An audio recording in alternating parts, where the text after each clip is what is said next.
like a lot of you guys, I get the cool magazines in the mail. This is a torn version of the Guitar Center magazine. Cool picture of Kingfish. This guy's a really hot, newer blues player on the scene. Unfortunately, it came ripped to me this way. I didn't do it, even though I'm not a fan of Guitar Center. I don't rip their catalogs. I was kind of having fun looking at the pricings, and I thought I would share this with you guys, and I really would like to have your responses on this. Give me your thoughts. In the last 4 years, I've learned pretty much what needs to be learned to be in the guitar business, and one thing that still fascinates me is pricing. Now that I have a very good idea of what parts cost, how do you individually price out a guitar to put it on the market, including build cost. So when I look at these magazines, I'm always trying to figure out what they're thinking when it comes to pricing on the different guitars. So for example, here's the Epiphone 335-ish guitar. And as you can see, it's regularly $499. It's now $399 without a case. Now, as we know, Gibson owns Epiphone, and Gibson being a U.S. company, how does Gibson build a 335 that sells usually $3,500 up to whatever, and then have a product, with their name on it, even though it's Epiphone, for $399? Well, if you do some checking, this guitar is made in China, in a factory. If you do some further checking, you'll find out that the Chinese pickups you can buy, if you're not familiar with it, go to Alibaba.com and you can source anything from China, and you can find the Chinese pickups which are on this guitar.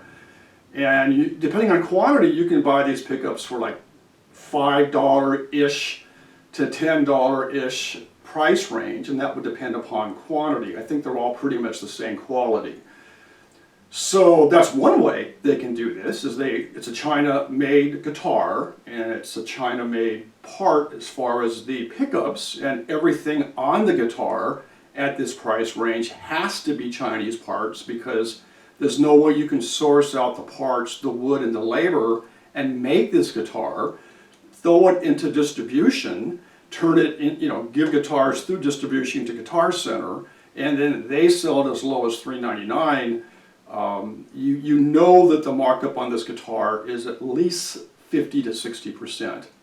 So you get an idea of what it costs them to make this guitar. If you go to NAMM, those who have gone to NAMM, you can go downstairs, which is a trip for me because all of the illegal guitar companies, the Chinese companies that make fake Fenders and Gibsons and such, represent their guitars downstairs, and they're exact copies of the Fenders and Gibson models. Of course, nowhere near the quality of the US made guitars, but it's all there under the same roof. I've priced guitars, like copies, let's say, of Stratocasters. Factories in China will make them as low as $80 a guitar. Then you pay for shipping and tariffs to get them here into the US. So now that might be you have to buy 50. But if you're a small mom and pop guitar store and you can buy 50 guitars at $80 a piece, spend $25 a piece shipping and tariff, or $30 now, getting it to the US, you know how they can sell them for $200 to $300 now in their shops. These are toys. I don't know how better to describe it than what I see coming from China are toys. So that's how they can price guitars as low as $499 and $399 when they're paying that low of a price for product that goes on the guitar, quality labor to put into the guitar, and of course the woods and materials. It's all cheap. Going further in the magazine, you see Angelico here, and they make a very nice 335-ish guitar. And again, that's now priced at $799, but I would tell you it's, I haven't researched this, I don't know, but I would think it's better quality than the Epiphone, but still a China-made guitar. Now, I'm not sure about that, so don't quote me on that. But when you understand the cost to build a guitar, then the cost for the distribution companies in between the guitar builder, well, it starts off with the factory to the builder, then from the builder to distribution, and then from distribution, sometimes even to a second distribution, a local distribution, but in this case, there's probably not a secondary distribution. It goes from the builder distribution and then to Guitar Center. So again, there's a lot of people getting cuts out of this guitar. So in order for Angelico to sell this, Guitar Center to sell this Angelico guitar, the cost of this guitar does put it back in the range of a China-built guitar. By all means, apologies to Angelico if it's not. I'm just using it as a reference. I think they make great guitars. I've played them and very happy with them. Now, you get into the Gibsons, US made, $6,000. So how does a $6,000 Gibson possibly be worth the difference between $399, $499 for an Epiphone, still the Gibson company, and then $6,000 for a US made custom? Now I know the parts that go into the guitar, and Gibson makes phenomenal guitars, and a US made Gibson is a beautiful guitar. But it still fascinates me that you can have that type of a difference in pricing. And of course, the majority of the reason, or all of the reason, if not majority, is that the Epiphone's made in the China factory and the Gibson's made in the US. But still, what's that difference of a markup? $399 to $6,000? To me, that's mind-boggling. And again, I love Gibson. Nothing. I own Gibsons. They're wonderful, beautiful guitars. I just don't understand how these pricings work. So this is why I have fun with these magazines. I just think it's fascinating that you can get such a variety of pricings on very much similar guitars. So of course I relate this to Bootlegger. The difference is a small company like Bootlegger, my factory is in Seoul, Korea. I do the designing along with Mr. Ken Kim, and then the factory in Korea builds our designs. Pretty much my stylistic design and then his engineering work into the design to come up with these beautiful pro quality guitars, and that's not my saying it, those are the artists that play them. I do say they're pro quality guitars, but that's what I'm told by the artists that play them as well, so I can verify that. Where an Epiphone is definitely not a pro quality guitar.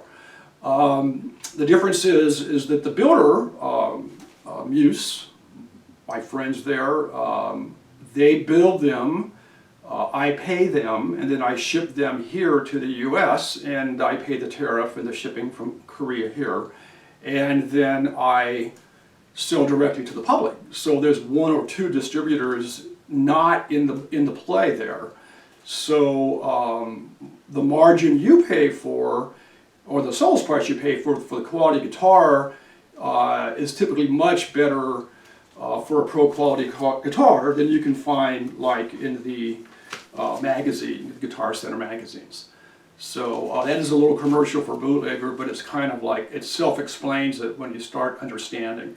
And I'm always very happy to discuss, it's fascinating to me how guitars are made, how the guitars go through the process of the factories, how the parts are priced out. And I will not buy parts from China. I don't think you can build a professional, well, I'll make the statement. There are incredible acoustic guitars being made in China, and you pay a lot of money for them. I can't think of their names right now, but I play them at NAMM. I've talked to other people that own them, and there are beautiful guitars being made in China that are acoustic guitars. It's irrelevant to me because I won't buy them, pay for them, or sell them through Bootlegger, but they exist. The 99% of the electric guitars being made through China are China factory, China part toys. If you can show me a 5%, I said 1%, maybe it's 5%. If you can show me some guitars coming out of China that are a pro quality, that I'd say are under $1,000, then I'd be more than happy to look at that. But what I see at NAMM are a whole bunch of crappy electric guitars and a handful of amazing, beautiful Chinese-built acoustic guitars. But again, I will not support China and buy parts for guitars or build guitars in China factories. I should clarify that. Now, if I go to Costco and buy shorts, I think I'm probably buying something from China. I just do my best when it comes to buying anything of substance to buy American or buy American companies that are our allies. I think what we're doing right now with our federal government in China is terrific. I think that trying to renegotiate our tariff positions and our intellectual property positions with China, they have ripped us off for years on our intellectual property. Surely not something as small a company as Bootlegger Guitar, but I'm talking about our technology. I will not support that.